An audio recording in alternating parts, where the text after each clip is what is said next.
E aí pessoal, bem-vindos a mais um vídeo explicativo do livro Os Mensageiros, do médium Chico Xavier, do espírito André Luiz.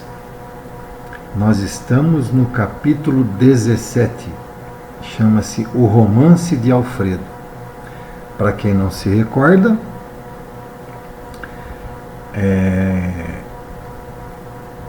Vicente, André Luiz e Aniceto estão empreendendo uma viagem até a crosta. Aí eles pararam no meio do caminho que tem um umbral, e no meio do umbral tem o posto de socorro que o Alfredo e a Ismália, a esposa dele, tomam conta. A Ismália está passando por lá uns dias. E Alfredo é o que coordena esse posto de socorro. Então nós agora vamos descobrir o testemunho de vida aqui do Alfredo, né? O porquê que a Ismália não está junto com ele definitivamente, e somente está como passando uns dias com ele lá. Tá bom? Então vamos lá. Aqui no caso, eles estão dentro do posto de socorro, né, do posto de atendimento. Então está o Vicente, está o Aniceto e está o André Luiz conversando com o Alfredo, né? E Ismália, né, lógico. Depois de alguns minutos, utilizados por nós no serviço da higiene reconfortadora, Alfredo convidou-nos à mesa, onde Ismália, com extrema fidalguia, mandou servir frutos diversos. Olha, gente, você vê, prestando atenção, aqui a gente tem que prestar atenção nos detalhes. Depois de alguns minutos, utilizados por nós no serviço da higiene reconfortadora. Que higiene, gente? Eles chegaram de uma viagem, então eles devem ter ido lavar as mãos, às vezes até, como eu falei, alguns minutos, né? Deve ter ido lavar as mãos, etc. Tal. Sim, tem isso no mundo espiritual. Tem sim. Os senhores do castelo não podiam ser mais gentis. Servidores iam e vinham com grande júbilo a lhes transparecer do rosto. A palestra de Alfredo e as observações de Ismália estavam cheias de notas interessantes e educativas. E qual a sua impressão dos serviços em geral? Perguntou Aniceto aos donos da casa. Excelente. Quanto às oportunidades de realização que nos oferecem. Entretanto, não tenho o mesmo parecer quanto à situação em curso. As zonas a que servimos estão repletas de novidades dolorosas. O presente período humano é de conflitos devastadores, e as vibrações contraditórias que nos atingem são de molde a enfraquecer qualquer ânimo menos decidido. Desencarnados e encarnados empenham-se em batalhas destruidoras. É uma lástima. Então você vê que Alfredo está assim, entristecido, né? Novidades dolorosas, ele fala. O presente período humano, gente, lembrando, como eu mencionei em capítulos anteriores, esse livro foi escrito em 1944. E em 1944, qual o grande acontecimento mundial que estava rolando, gente? A Segunda Guerra Mundial. Tá? Então, Alfredo faz menção a isso daqui. Entendeu? Desencarnados e encarnados empenham-se em batalhas destruidoras. Multiplica-se o número de necessitados que recorrem ao posto? Pergunta Aniceto. Enormemente. Nossa produção de alimentos e remédios tem sido integralmente absorvida pelos famintos e doentes. Tenho 500 cooperadores, mas nos sentimos presentemente incapazes de atender a todas as obrigações. As massas de sofredores são incontáveis. Noutro tempo, nossa paisagem se mantinha sem sombra durante muitas semanas. Mas, nesse instante, Ismália pediu licença para dirigir-se ao interior, e como Alfredo fixasse os olhos nos meus, aventurei-me a considerar. Ainda bem que tendes uma abnegada companheira ao vosso lado. Bom, vamos lá. Você vê que ele tem que toda a produção de alimentos e remédios daquele posto de socorro está sendo destinado aos desencarnados. Ele tem 500 trabalhadores lá no posto de socorro que está cheio de trabalho lá, que não vence, né? Aí então Ismalha pede licença, sai e então o André Luiz pergunta, né? Ainda bem que tendes uma abnegada. Pergunta não, comenta, né? Ainda bem que tendes uma abnegada companheira ao vosso lado. Alfredo e Aniceto sorriem, quase a um só tempo, falando-nos o administrador. Ah, meus amigos, por enquanto não tenho essa felicidade em caráter definitivo. Minha esposa e eu temos o divino compromisso da união eterna, mas ainda não lhe mereço a presença contínua. Ela é uma bondade celeste e eu a realidade humana. Quer dizer, ele já está dizendo que ela é um espírito superior, tá? Em relação a ele. Depois de pequena causa, prosseguiu. Aniceto conhece-nos a história. Vocês, porém, a ignoram. Sentir-me-ei, portanto, contente em relatar algumas lembranças com benefício duplo. Aliviarei o coração, uma vez mais contando minhas faltas, e vocês dois, que talvez tenham em breve novos serviços na terra, aproveitarão por certo alguma coisa das minhas experiências. Ismalha e eu aguardávamos um escrínio de felicidade no mundo. No entanto, os salteadores perversos espreitavam-nos a aventura.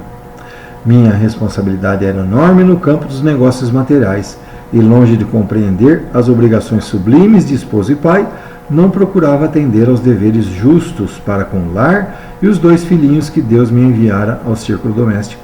Ismalha, porém, era a providência da nossa casa. Esqueci-me, contudo, de que a virtude a qualquer tempo será atormentada pelo vício, e minha nobre companheira foi vítima da maldade de um amigo desleal, com quem tinha eu inúmeros interesses em comum no campo monetário.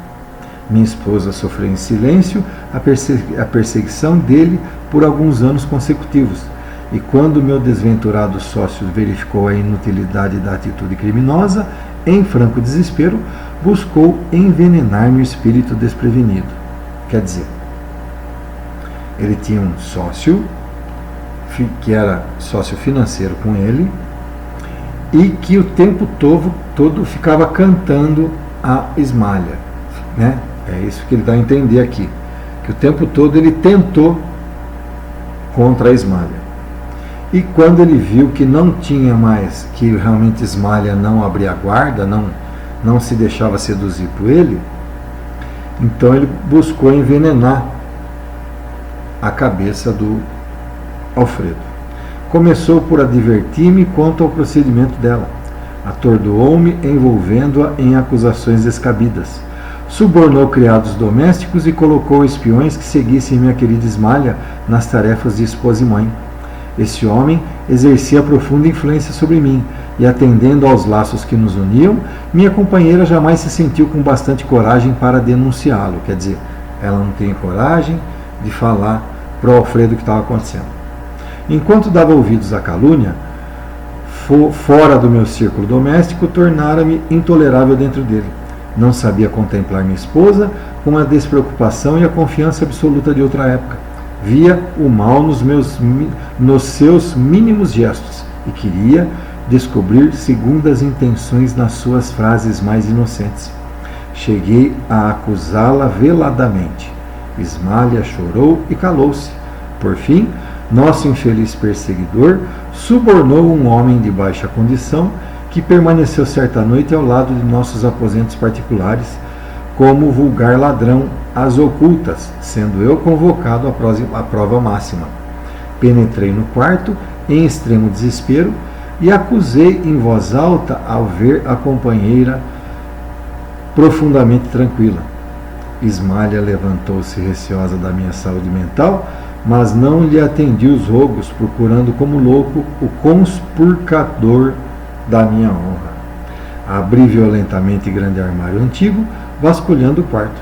Nesse instante, o vulto de um homem esgueirou-se na sombra do aposento próximo, e antes que eu pudesse agarrá-lo no meu ódio, saltou a janela, alcançando o pomar da nossa casa.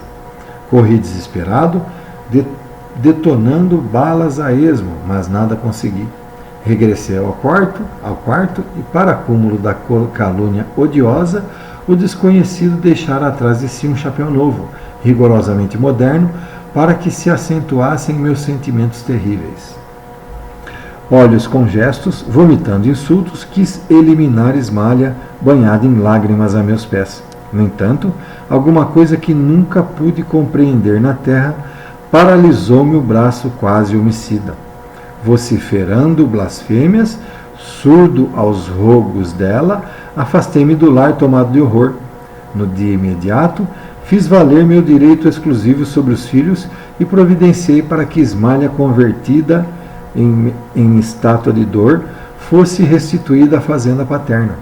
Contratei uma governanta para os meninos e logo após tomei um paquete para a Europa, onde me demorei mais de 3 anos. Bom, vamos lá.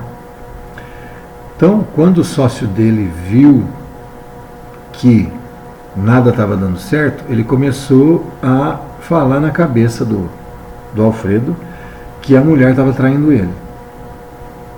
Não contente, ele contratou um cara para que, a hora que eles menos percebessem, entrasse na casa e na hora em que ele estivesse discutindo com a Ismália, né, ele acordou Ismália procurando um homem. Ele entrou na casa já imaginando que ela estava com outro homem. Entendeu? Isso subjugado pelo sócio dele. Quando ele chegou no quarto, não tinha ninguém. Foi até o armário, abriu o guarda-roupa, viu que não tinha ninguém. Só que do outro quarto o homem saiu correndo. Entendeu? Que era o cara contratado pelo sócio dele. Saiu correndo, pulou a janela. Ele deu tiros, não conseguiu atingir. E aí ele ficou pensando que estava sendo traído pela Ismália. E mandou ela embora para a fazenda do pai, de volta. Contratou uma governanta para cuidar dos 2 filhos. E foi embora para a Europa por 3 anos. Muito bem.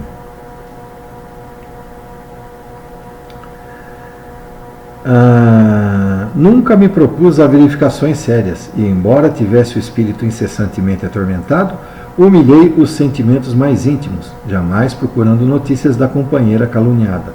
Certo dia, recebi uma carta lacônica na costa francesa. Um parente dava-me informações da esposa. Após 2 anos angustiosos entre a saudade e o abandono, Ismália fora colhida pela tuberculose, falecendo em terrível martirológio moral. Deliberei então a volta. Fixei-me novamente no Rio, eduquei os filhos e conservei a dolorosa viuvez no desencanto do coração. Os anos rolaram uns sobre os outros quando fui chamado à cabeceira do ex-sócio agonizante. O infeliz, em face da morte, confessou o crime odioso, pedindo um perdão que infelizmente não pude conceder. Transformei-me desde então num louco irremediável. Cansado, envelhecido, procurei a propriedade rural dos sogros, tentando reparar de alguma sorte a injustiça. Mas a morte não me deu ensejo e voltei para a esfera dos desencarnados em tristes condições espirituais. Quer dizer, ele ficou 3 anos lá, recebeu uma carta de que Ismália tinha desencarnado após 2 anos de inconsolável, né, totalmente inconsolável, por uma tuberculose. Aí ele voltou, formou os filhos e, quando o sócio dele ia desencarnar, com a consciência pesada, ele confessou no leito da morte para o Alfredo. Alfredo não o perdoou e ficou remoendo essa culpa para o resto da vida. Quando ele desencarnou, né, então ele desencarnou em tristes condições espirituais. Não preciso dizer que recebi de Ismália todo o amparo de que necessitava. Todavia, infelizmente para mim, estávamos separados. Não merecia a bênção da união sublime. Ismália segue-me de perto, mas tem residência num plano superior, que devo esforçar-me por alcançar. Desde muito, dediquei-me aos serviços do nosso posto de socorro, consagrei-me aos ignorantes e sofredores, e minha santa Ismália vem até aqui, mensalmente, incentivar-me o bom ânimo e amparar-me nas lutas. Olha que espírito superior, que após Alfredo ter feito tudo o que fez, ela vem, o perdoou, né, com certeza, e vem passar alguns dias, cada mês ela vem passar alguns dias com ele. E ele já falou que ela está no mundo superior. Mas não poderia ela transferir-se definitivamente para aqui? Vicente perguntou. Sei que Ismália tem trabalhado para isso, que seu ideal de união eterna é idêntico ao meu, atendendo à circunstância de estar o superior sempre em posição de dar ao inferior. Mas não ignoro que foi advertida por nossos maiores sobre as minhas atuais necessidades de esforço e solidão. Preciso conhecer o preço da felicidade para não menosprezar de novo as bênçãos de Deus. Minha esposa deseja descer para encontrar-se definitivamente comigo. Entretanto, é necessário que eu aprenda a subir. Por este motivo, ainda não recebemos a devida permissão para o definitivo consórcio espiritual. Então, vocês veem, gente, ela poderia simplesmente, sim, se descer o superior, né? Como ela é um espírito superior, descer ao nível dele. Mas a espiritualidade advertiu que ele ainda não está preparado para isso. Então, a espiritualidade está esperando que ele se novamente se encha moral espiritualmente, se erga, né? Para que ela possa voltar a viver junto com ele. Bom,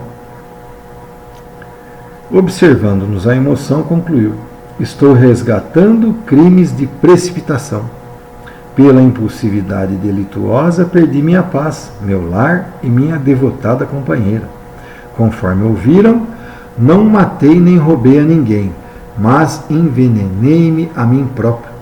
A calúnia é um monstro invisível que ataca o homem através dos ouvidos invigilantes e dos olhos desprevenidos.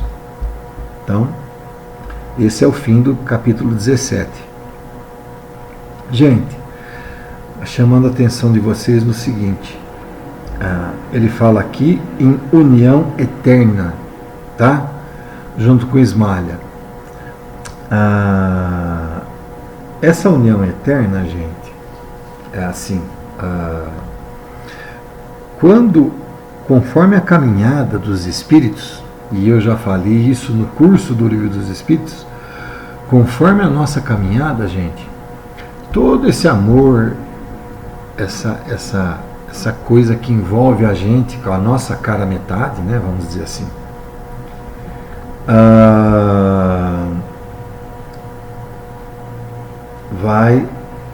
não vai nos servir de nada. Por quê? À medida que nós fomos nos purificando, gente, que a gente for se tornando espírito mais perfeito, né? Que nós entrarmos em mundos celestes, tal, esse tipo de amor para com uma companheira, ou o amor dela para com ele, de nada vai servir, porque nós vamos querer servir a Deus. Então, esse amor eterno que ele fala é por um tempo, não é eterno não, viu? Pode ser que eles caminhem aí mais alguns milênios juntos, mas vai chegar uma hora que eles vão separar. O amor a que os espíritos perfeitos têm é o amor incondicional a Deus, né?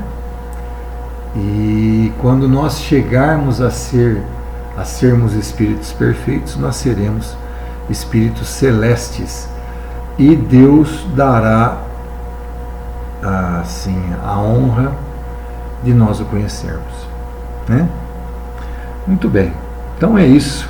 Espero que eu tenha me feito entender. Vocês viram mais um testemunho de vida do Alfredo, e o quanto que, mesmo ele sendo um espírito superior, porque é um espírito superior, ele é um espírito superior sim, porque se ele está tomando conta desse posto de socorro, se há de convir que ele tem que ter uma superioridade moral bastante alta, e mesmo assim não consegue atender os ensejos da espiritualidade para estar junto com a Ismália.